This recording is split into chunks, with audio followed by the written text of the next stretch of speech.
Clean fuels, ever heard of them? They are like the superheroes of the energy world, burning cleaner and releasing fewer pollutants and greenhouse gases.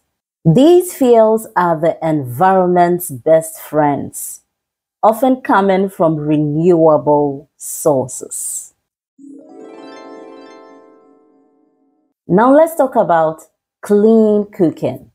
The famous options are electricity, LPG, natural gas, biogas, solar energy, and ethanol. These fuels help us to move away from the traditional smoky fuels such as wood and charcoal. To measure the progress on Sustainable Development Goal 7, which is affordable and clean energy, one way is by looking at how many people are using clean fuels and technology for cooking. Here's a kicker. A 2023 report says if we keep going at the current pace, nearly 2 billion people will still be cooking with dirty fuels by 2030. Now let's zoom in on Ghana. In 2010, about 18% of households cooked with LPG. By 2021, that number doubled. But there's a gap between rural and urban areas.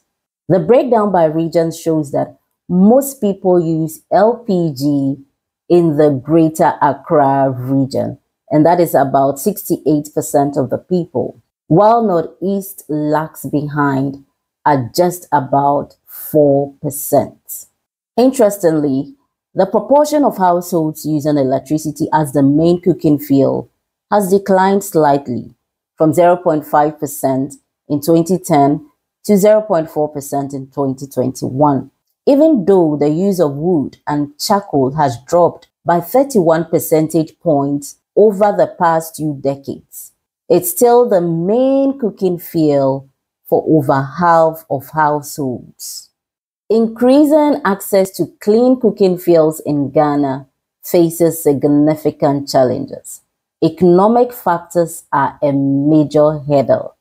Many households find clean cooking fuels like LPG too expensive, and the rising energy prices makes this even tougher.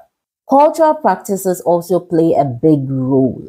Many families have used traditional fuels for generations, and changing these habits isn't easy. This cultural inertia slows down the adoption of cleaner technologies and fuels. The clean cooking sector in Ghana is still developing.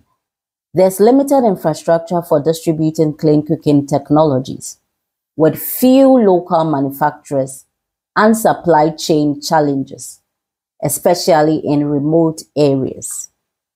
Relying on traditional cooking methods also leads to serious health risks.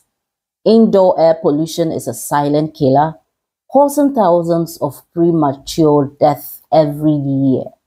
This public health crisis shows just how urgently we need cleaner alternatives.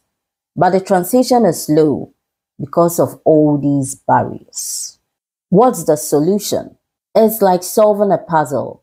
We need to fit together economic access, better infrastructure, cultural shifts, and supportive policies. But it's not just up to government and big companies. We all have a part to play in this transition. Let's explore the world of clean cooking one step at a time. If you like this video, don't forget to give it a thumbs up and subscribe for more insight.